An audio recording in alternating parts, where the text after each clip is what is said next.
Good morning student. आज मैं electric field topic लेकर के आया हूँ। ठीक है, इलेक्ट्रिक चार्जेस एंड फील्ड से ही ये दूसरा वीडियो है मेरा। इससे पहले मैंने फर्स्ट वीडियो बनाया था मैं कुलाम्स लॉ पे। कुलाम्स लॉ से रिलेटेड जितने भी फॉर्मूले थे और जो डायमेंशन था और जो वैल्यूज़ था एप्सिलॉन नॉट का, ये सारी चीज़ें मैंने फर्स्ट वीडियो में डिस्कस किया था। ये मेरा सेकंड वीडियो है इस टॉपिक से रिलेटेड। तो आज हम लोग इलेक्ट्रिक फील्ड के बारे में जानेंगे। उससे पहले मैं आपसे रिक्वेस्ट करूंगा कि इस चैनल को ज़रूर से ज़रूर आप सब्सक्राइब करिए और ज़्यादा से ज़्यादा लोगों तक शेयर करिए और इस वीडियो को पूरा अंत तक देखिएगा। ठीक है, तो आपको इलेक्ट्रिक फील्ड के बारे में आपको जानकारी मिल जाएगी। ठीक है, तो इलेक्ट्रिक फील्ड के बारे में हम जानना चाहते हैं। Watch electric field. Electric field से पहले आप लोग मैग्नेट के बारे में जानते हैं, मैग्नेटिक फील्ड जानते हैं। आप मैग्नेट लेते हैं तो मैग्नेट के सराउंडिंग में जो एरिया होता है जिसमें कोई भी चीज़ें ले आए तो वो अपने आप अट्रैक्ट कर लेता है। उसी तरह ग्रेविटेशनल फील्ड होता है, जस्ट लाइक उसी तरह आपका इलेक्ट्रिकल फील्ड होता है। सपोज करो एक मेरा चार्ज है Q, तो इसके सराउंडिंग में वो एरिया, ठीक है, जिसमें हम किसी अनदर टेस्ट चार्ज को जब हम लेके आते हैं तो it feel the force of attraction और रिपल्सन। ये अट्रैक्शन और रिपल्सन किस पे डिपेंड करता है? डिपेंड करता है प्रॉपर्टी ऑफ चार्ज पे, कि वो लाइक है या अनलाइक है। इससे पहले मैंने बताया था कि like charge repel each other and unlike charge attract each other. ठीक है, तो जब ये इस चार्ज को हम क्या कहते हैं? Source of charge.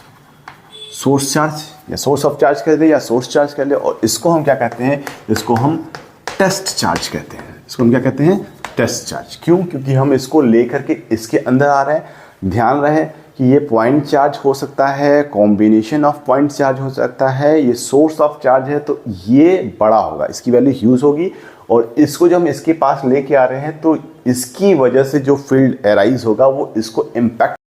ठीक है, तो सोर्स चार्ज ऑब्वियस सी बात है बड़ा होगा और टेस्ट चार्ज स्मॉलर होगा। जब हम टेस्ट चार्ज को सोर्स चार्ज के पास लेके आएंगे और इन दोनों के बीच में कोई फोर्स ऑफ अट्रैक्शन या रिपल्सन जहां से स्टार्ट हो जाता है वो बाउंड्री एरिया ही क्या कहलाती है? इलेक्ट्रिक फील्ड कहलाती है। ठीक है, तो इलेक्ट्रिक फील्ड तो किसी भी सोर्स चार्ज के सराउंडिंग का वो एरिया जिसमें किसी टेस्ट चार्ज को ले आने पे वो फील करता है फोर्स ऑफ अट्रैक्शन या रिपल्सन, उसी को हम क्या कहते हैं? इलेक्ट्रिक फील्ड कहते हैं। अब हम इलेक्ट्रिक फील्ड इंटेंसिटी की बात करते हैं। इलेक्ट्रिक फील्ड इंटेंसिटी और इलेक्ट्रिक फील्ड में कोई खास अंतर नहीं होता है। इलेक्ट्रिक फील्ड इंटेंसिटी को हम फॉर्मूले से डिफाइन करते हैं कि electric field intensity E is equal to हो जाएगा F upon Q not. Q not वही आपका टेस्ट चार्ज है। ठीक है, ये वेक्टर क्वांटिटी होती है, इसलिए हम क्या करेंगे? इसमें वेक्टर का साइन लगा देते हैं। तो ये हो गया electric field intensity, the ratio of force between two charge and the test charge will be known as the electric field intensity. ठीक है, अब इलेक्ट्रिक फील्ड इंटेंसिटी का अगर हमें फॉर्मूला निकालना हो तो कुलाम्स लॉ में हम लोगों ने पहले ही फॉर्मूला पढ़ा हुआ था। कुलाम्स लॉ में मैंने F का फॉर्मूला पढ़ा था, आपको याद होगा। क्या होता है F का formula? F is equal to 1/4 pi epsilon not Q1 Q2 by R square. अगर यहाँ पे हमने क्या लिया है? चार्ज एक Q लिया है, दूसरा Q नॉट लिया है, तो इसको तो ये वैल्यू हो जाएगी आपकी। अगर इसको हम टेस्ट Q1 को अगर हम सोर्स चार्ज और Q2 को हम टेस्ट चार्ज मानते हैं तो ये फॉर्मूला बन जाएगा F इज इक्वल टू, ये अभी हटा देते हैं, बाद में हम लोग फिर देखेंगे, इसको भी लगा ही देते हैं। यूनिट चार्ज अगर आपको यहाँ पे ये वेक्टर क्वांटिटी है तो इसको भी वेक्टर अगर बनाना होगा तो यहाँ पे आर कैप लगाएंगे। आप कैसे लगाएंगे कि Q1 Q2 आपका स्केलर क्वांटिटी होता है, डिस्टेंस भी आपका स्केलर क्वांटिटी होगा, लेकिन अगर हम पर्टिकुलर डायरेक्शन में लेंगे तो इसको डिस्प्लेसमेंट कंसीडर करके इसको यूनिट वेक्टर लगा देंगे तो ये दोनों आपका वेक्टर फॉर्म में कंसीडर हो जाएगा। ठीक है, यूनिट वेक्टर के बारे में आपको पता ही होगा। ये फॉर्मूला हो जाएगा 1/4 पाई एप्सिलॉन नॉट। Q1 की जगह हम Q ले लेंगे और Q2 की जगह हम टेस्ट चार्ज Q नॉट ले लेते हैं बाई में आर स्क्वायर। ठीक है, अब ये वेक्टर हटा देते हैं हम लोग। अब हमको निकालना है इलेक्ट्रिक फील्ड, तो इसको इक्वेशन नंबर हम 2 मान लें फ्रॉम इक्वेशन 1 एंड 2। यहाँ पे देख लेते हैं, यहाँ दिखाई दे रहा होगा आपको, यहाँ पे कर लीजिए from 1 and 2, from equation number 1 and 2। क्या करेंगे इसमें भाई? वैल्यू ऑफ F की यहाँ पे रख दें। ठीक है, तो वैल्यू ऑफ E कितनी आ जाएगी? आपका F की वैल्यू होगा 1/4 pi epsilon not Q naught by में r square divided by Q naught. तो Q नॉट से Q नॉट कैंसिल आउट हो जाएगा, तो वैल्यू ऑफ E क्या आ जाएगी आपकी?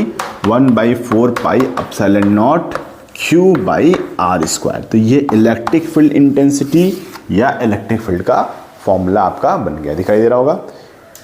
इसको स्क्रीनशॉट ले लीजिए। अब इसके बाद हम लोग क्या करेंगे कि हम लोग निकालना चाहेंगे इलेक्ट्रिक फील्ड इंटेंसिटी का डायमेंशन क्या होता है। इसको नोट आउट कर लीजिए। तो सिंपल है ये, इसको इरेज कर दें हम। इसी फॉर्मूले से चलेंगे, इसी फॉर्मूले से हम डायमेंशन निकाल लेंगे, ठीक है। तो ई का डायमेंशन अगर निकालना चाहे तो डायमेंशन ऑफ एफ क्या हो जाएगा, एम एल टी के पावर -2 अपॉन में क्यू का क्या होता है भाई, क्यू का क्यू इक्वल टू मैंने बताया था Q equal to I T होता है, आई का ए होगा, टी का टी होगा, डायमेंशन ए टी हो जाएगा, तो इसको हम क्या लिख देंगे ए टी, ठीक है। सिंप्लीफाई करिए, टी ऊपर जाएगा तो एम एल टी ऊपर जाएगा तो -2 और -1 कितना हो जाएगा -3, तो t के पावर में -3 और a के पावर में -1, ये आपका इलेक्ट्रिक फील्ड इंटेंसिटी का डायमेंशन हो जाएगा, ठीक है। तो ये आपका फॉर्मूला हो गया, ये आपका डायमेंशन हो गया। यूनिट क्या होता है भाई, यूनिट बहुत सिंपल है, यहाँ से आप यूनिट लिख लीजिए, newton by coulomb, unit of electric field intensity, और electric field intensity is a vector quantity. जैसे फोर्स आपका वेक्टर क्वांटिटी होता है, उसी तरह इलेक्ट्रिक फील्ड इंटेंसिटी भी आपका एक वेक्टर क्वांटिटी होता है।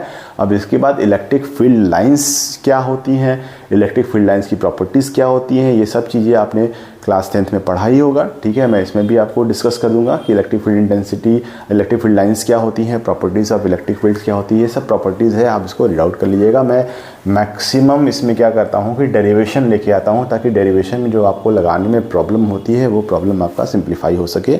बाकी थ्योरेटिकल चीज़ें आपकी बुक्स में लिखी हुई हैं, उसको आप ज़रूर रीड आउट करिएगा, ठीक है। और छोटे छोटे शॉर्ट्स के साथ ही आ रहा हूँ मैं। अब इसके बाद मैं आऊँगा इलेक्ट्रिक डायपोल के साथ, और इलेक्ट्रिक डायपोल से रिलेटेड जो डेरिवेशंस होंगे वो मैं कराऊँगा, ठीक है। तो ये आज के लिए इतना ही शॉर्ट वीडियो है मेरे पास, ठीक। नेक्स्ट वीडियो में मैं फिर आऊँगा। आप एम्बिशन एजुकेटर चैनल को जरूर से जरूर सब्सक्राइब करिए, ज़्यादा से ज़्यादा लोगों को शेयर करिए, ठीक है। और लाइक और कमेंट जरूर करिएगा, ठीक है। Thanks a lot.